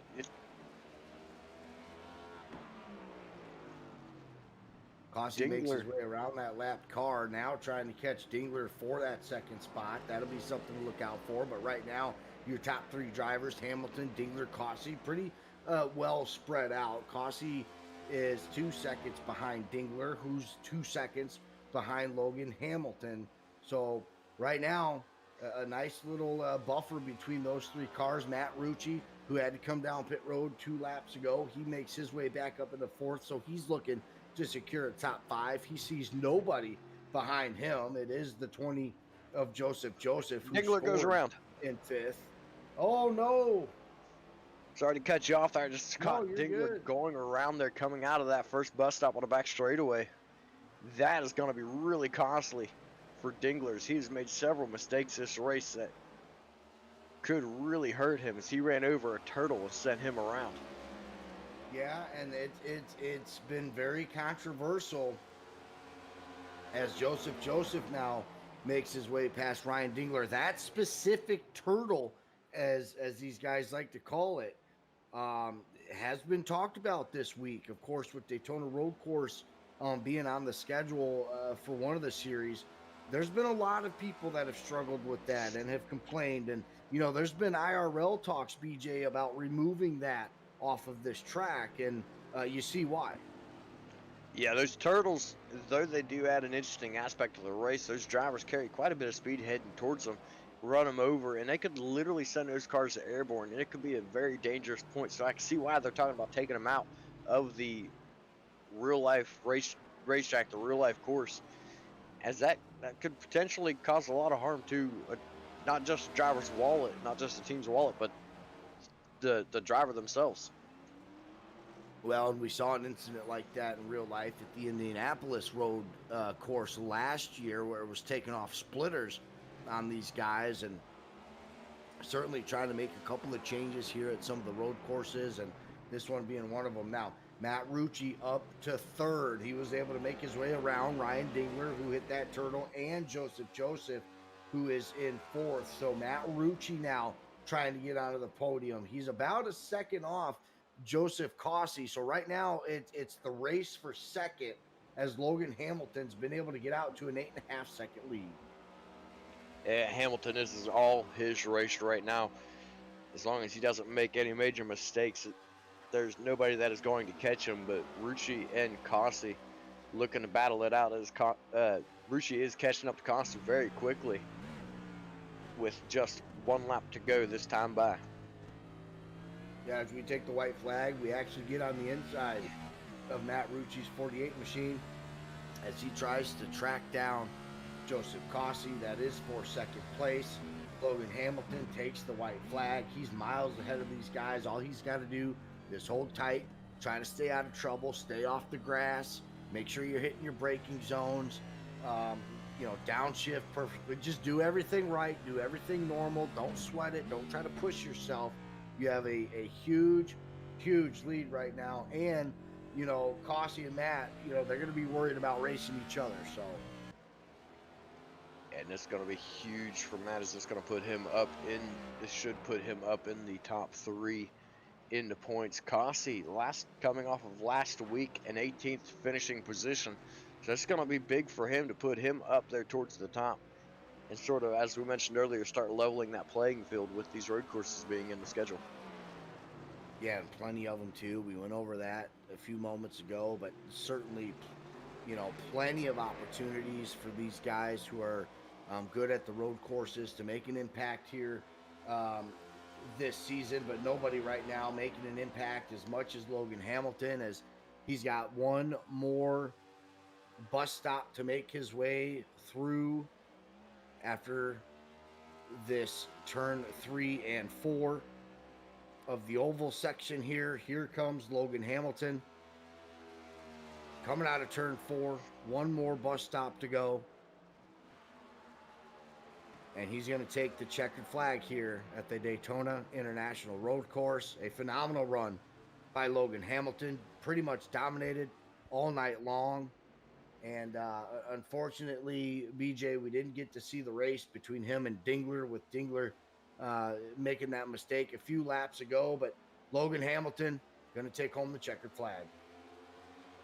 And a dominating performance it was, as now being followed by Causey and Rucci second and third, Dingler in fourth, and Joseph in fifth. What a phenomenal race by Hamilton, leading the majority of that race and bringing home the win. Yeah, and good job by the 8-8 of Joseph Causey.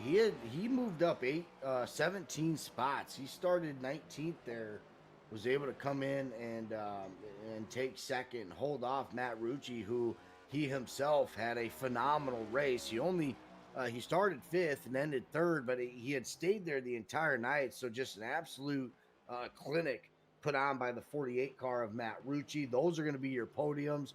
We're going to have interviews here once we get settled in. Logan Hamilton, Joseph Causey, and Matt Rucci. But a phenomenal race by them. And to his credit, Ryan Dingler moving up to 4th. It could have been a lot worse for him, but he is going to take home a top 5. Yes, he will, and that was a good job on the recovery there out of Dingler to be able to do that. Several mistakes out of that number 8 machine to bring it back up there towards the front. Well done by Dingler as well. So we'll let these guys finish up here. We do still have some cars out onto the track finishing up this race. You see the 12 car taking a little bit of a victory lap. He'll probably want to get back down to the start-finish line and start burning down the house there. But certainly a good run by Logan Hamilton. One of the more dominating races I've seen as of late.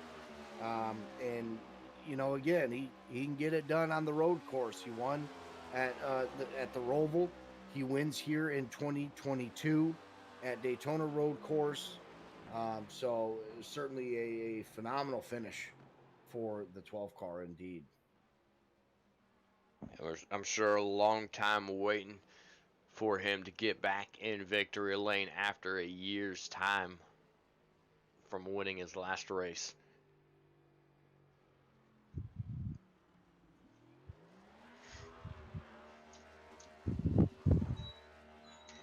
And, you know, a pretty good race by all the cars here. I mean, we didn't really see anything crazy. We saw the one incident with the 33 car trying to get out of the track, but other than that, it was pretty much clean racing. The majority of the incidences that I saw were off tracks. There wasn't a whole lot of multi-car wrecks here. Everybody kind of came in focused and ran a clean race. And I mean, what a phenomenal job as the whole league came in here with. I mean, we had 30 cars here tonight, and I feel like everybody did a pretty good job. Yeah, as our top 16, that's kind of unheard of on a road course. Top 16 finished on the lead lap. Doing a really good job keeping things close together and keeping, as you said, keeping everything clean here tonight. Not a lot of cars losing, not a lot of cars going all over the place, and managed to hold on to it really, really well done. Really enjoyable race to be here and call. We'll get the podium drivers in here momentarily. Waiting on Matt Rucci and Causey.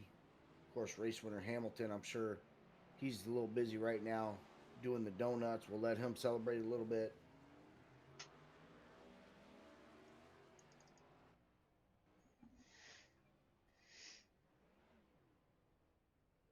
There he is. Rucci's in Badger Racing. Mason, if you could pull him up, or BJ, one of the two. Who am I pulling up? Matt Rucci. He has. Oh.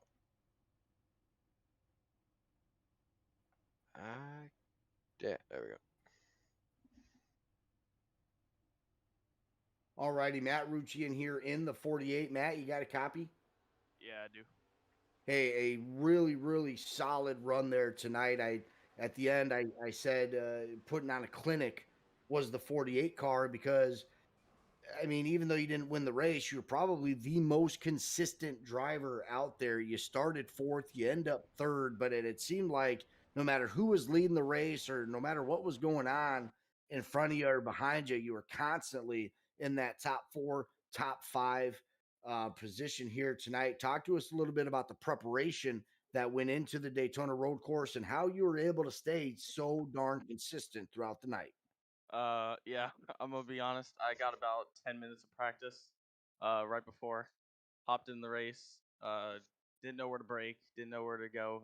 Just kind of sent it. It worked out, so we just kept it straight. I know a lot of guys around us had some issues, which helped me. But overall, it was a fun race and good to have back. BJ, you got anything? No, I think you guys just about covered it there. Everything I would have asked. Uh, all in all, man, Alrighty. you did a fantastic job and kept it up there towards the front all race long. Congratulations on your third place finish. Appreciate it, guys. Yeah, any shout outs, any thank yous, Matt, before we let you go? Yeah, I'm Badger Racing, Holden, all them, Ryan, the whole team.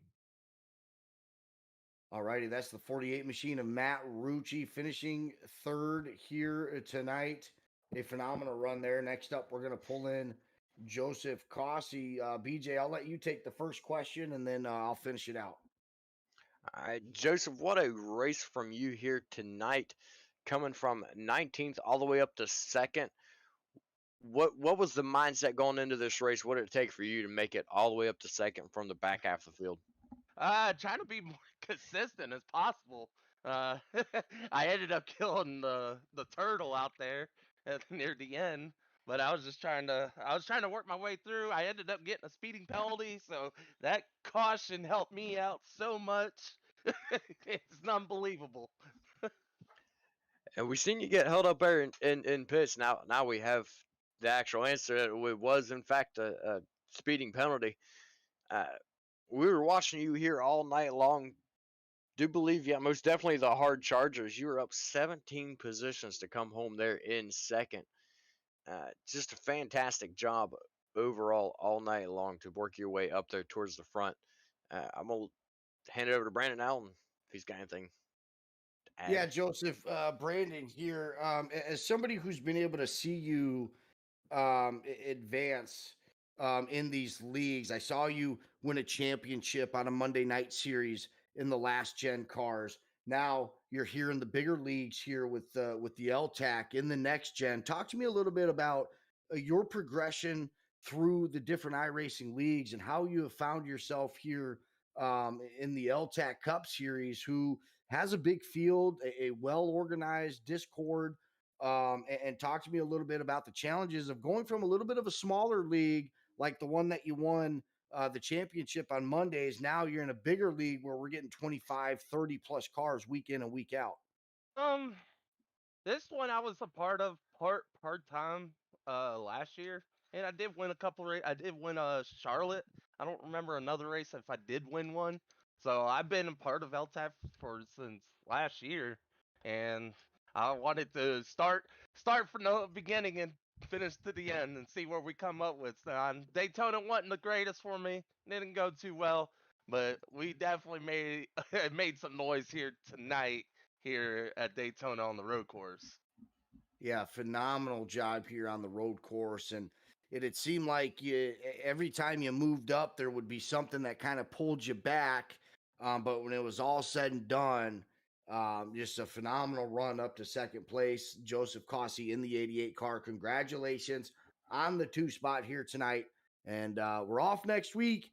And then we tackle Pocono in 2 weeks. So good luck there. Heck yeah. Thanks, guys. Appreciate the broadcast. See ya.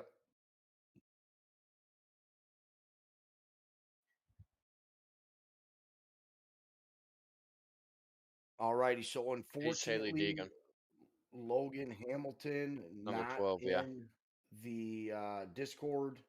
Oh, okay. Sorry. You can. There he is. Okay, so we thought Logan Hamilton wasn't in the Discord, but he was hiding as Haley Deegan. So Logan, you got a copy? Yes, sir. Yeah, big fan myself. But here tonight, really just a dominating fashion here. We had heard about middle of the race that this would be your second L-TAC Cup Series victory, with your first happening at the Charlotte Roval. So now winning here tonight at Daytona Road Course, kind of making a name for yourself as that road course ringer. Yeah, that's kind of how it's going. I mean, I was up front for a lot of the oval races last year, but it never seemed to work out. Always something would happen, whether late race yellow or got caught up in a wreck or took myself out of it in some way. But I always seem to be able to finish them off better at the road courses, and I have good enough pace to be able to be up front. So I'm pretty happy about it. Well, doing a fantastic job here tonight and leading the majority of this race. What was what was going through your head while you're running up front? You had that big lead, to stay calm, cool, and collected to keep it up there. What was the thought process? Really, I just wanted to make sure I didn't spin it, and that was kind of what I did. Once I was still pushing it a good bit when Ryan was behind me before that yellow, and then he spun out, so I was able to chill out and just run my race, save my tires a bit. But yellow came out, kind of erased all my gap, but I had to work my way back up. But we did, so that's good. Yeah, a little bit of up and down night for all the hitters involved here tonight, but it seemed like everybody had bounced back in their own way. Of course, you bouncing back and taking the lead, Dingler bouncing back and taking a top 5. What looked like he was going to get pushed more towards a top 10. Joseph Causey coming out of nowhere, gaining 17 positions and finishing second place. And then Matt Rucci really just being so consistent here tonight. Other than a pit stop, I don't think he fell outside of the top 5 here all night. So very deserving podiums for all 3 of you drivers. And then, of course, you dominating here at Daytona Road Course, putting out any question on who should have walked away the winner here tonight. It's most certainly the 12 car of Logan Hamilton, aka Haley Deegan. Where's the so you got Haley Deegan. So talk to us a little bit about this, because you're not running a monster car out there. So I mean, what's going on here? So I don't know. A couple months or so ago, in the Discord, I think it was Barrick Uphold changed his name to Jennifer Joe Cobb, and then so a bunch of us were just changing our names to female NASCAR drivers. So that was that's kind of how it was, and I never changed my back. I just never got around to it. So it was kind of Well, funny. yeah, don't ever change. At least for the rest of the season, you're stuck as Haley Deegan now. For sure. All righty. Well, that is Logan Hamilton winning here at the Daytona Road Course. We appreciate your time, Logan. Enjoy the week off next week, and we'll get ready to saddle up for Pocono.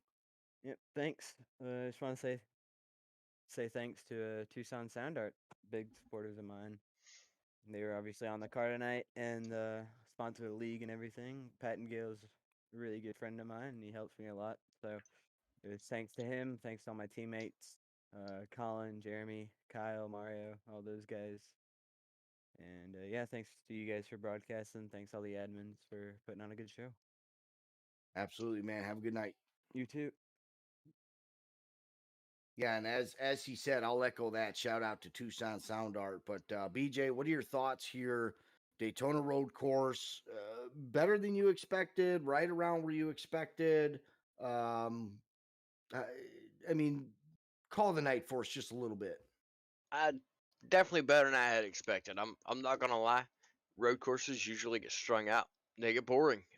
These drivers, they kept it interesting. They kept it close for the most part, and had battles all throughout the night, all throughout the race. A great race, and I personally can't wait to come back and watch more. Yeah, honestly, I can't sum it up better than what you just said, so I'll keep it short as well. A fantastic race for the top 5, top 8 there. I know we weren't able to, we didn't really shuffle through the field like maybe some, if you're rooting for your favorite driver and maybe we didn't get to them, but with these road courses, we wanted to keep with the action, and that action was up front in that top 5, top 8. So, um, exceeding my expectations. Great run by all the drivers at L-TAC. What a well put together event here tonight. Our production, Mason in the background. For BJ Duvall, I'm Brandon Robinson. This has been LSR TV, and this has been the L-TAC Cup Series. We're off next week. We'll pick back up in Pocono in 2 weeks. We'll see you then.